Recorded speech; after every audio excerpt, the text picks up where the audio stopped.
song. We'll all be flying higher than a jet airliner. And if you want a little bang in your yin yang, come along. Yeah, yeah, we're coming to your city. We're gonna play our guitars and sing you a country song. We'll all be flying higher than a jet airliner. And if you want a little bang in your yin yang, if you want a little zing in your zang zang, if you want a little ting in your tang tang, come along, come along, come along, come along. Yeah, we're coming to your city. From Central High School in Woodstock, this is the 5th edition of CHSPN, the Central High Sports Programming Network. My name's Kyle Gutschall, as I'm joined today by Logan Yo and Maria Marston. We began with the homecoming football game from Friday night as the Falcons suffered a frustrating and surprising loss to the Skyline Hawks 35-21.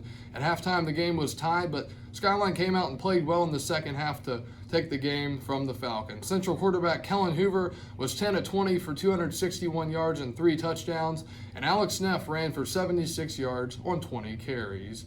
Earlier this week, the Central Competition Band team competed and came home in second place. Now here's Olivia Whiteman as she had a chance to catch up with a member of the Central Competition Band team, Riley Quezada. I'm here with Riley Quezada. She is the drum major in the marching band. So Riley, how was your last competition? And with future competitions, what do you think you could improve on? Well, our last competition went really well. We got second place and in the semifinals, because the competition works in semifinals and finals. Because of homecoming, we couldn't really do the finals, but we got into semifinals and we did really great. Something that we could definitely improve upon is just being more confident and knowing like what to do without having to worry about what's going on. Yeah.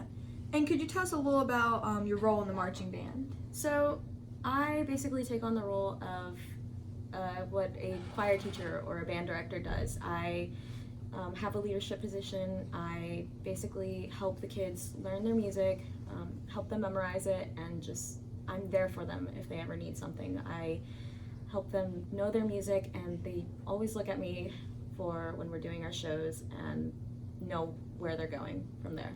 And what are your upcoming competitions and your expectations for them? So this weekend we have POC at JMU, which is going to be awesome. We want to place top 4 and beat our first place person from last week's competition, and then we have assessment where we get graded on from superior to fair. Well, we wish you good luck with all those competitions. Thank you. Thank you for being here with us. Now back to the studio. And from Volleyball Tuesday, the Falcons were on the road as they traveled to Manassas Park in a district showdown and won in a very close and hard-fought match in 5 sets. And on Thursday, the Falcons led Warren County 2-0, but then the Wildcats stormed back and won the match in 5 sets, a frustrating loss for the Falcons. Now for a studio interview, here is Clarissa Cook, a member of the Central Volleyball team. And I'm here with Clarissa Cook, a member of the Central Volleyball team. Now, Clarissa, you guys got off to a hot start against Warren County. You ended up losing the match, but there are some positives about it. What do you think about how the match went? The match went really well for like the first 2 sets. I mean, we were 2-0 compared to what we played at Warren.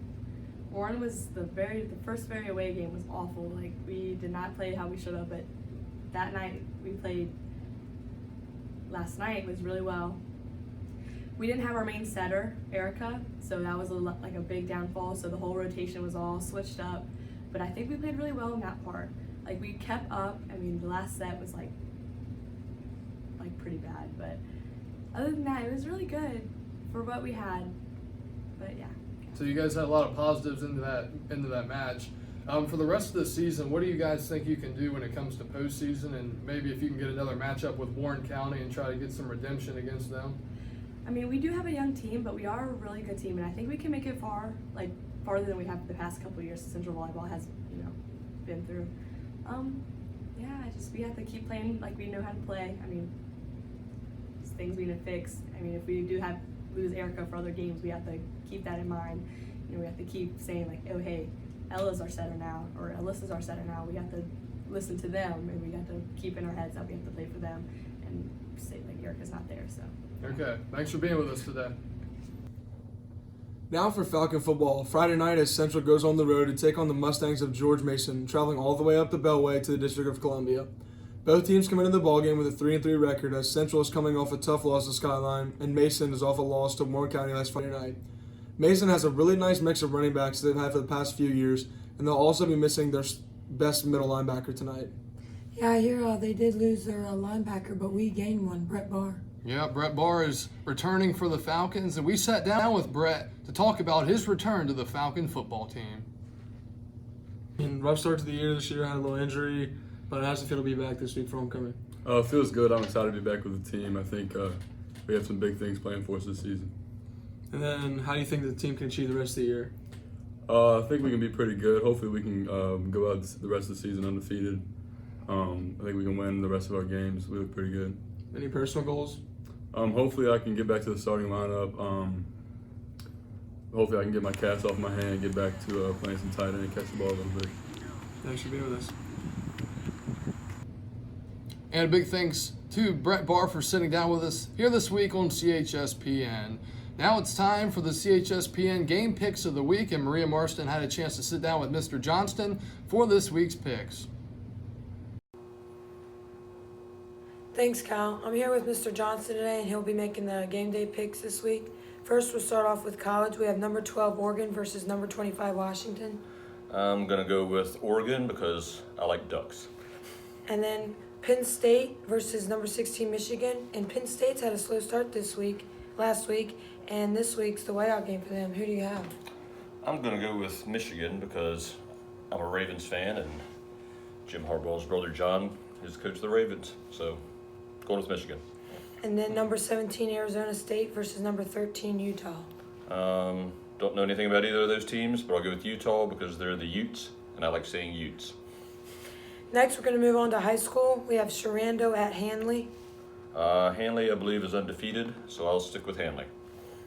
Stonewall at Clark. I think Stonewall's 2-game win streak is probably going to come to an end. Even though I graduated from Stonewall, I'm going to have to pick Clark in this one. Strasburg at Madison County. Strasburg. I don't think Madison County is very good this year. And then we have Central at George Mason. Central, definitely. Road game, and I think we're a better team, so I'll go with Central on the road at George Mason. All right, thank you. All right, thank you. I hear the whiteout game for Penn State is going to be a big game.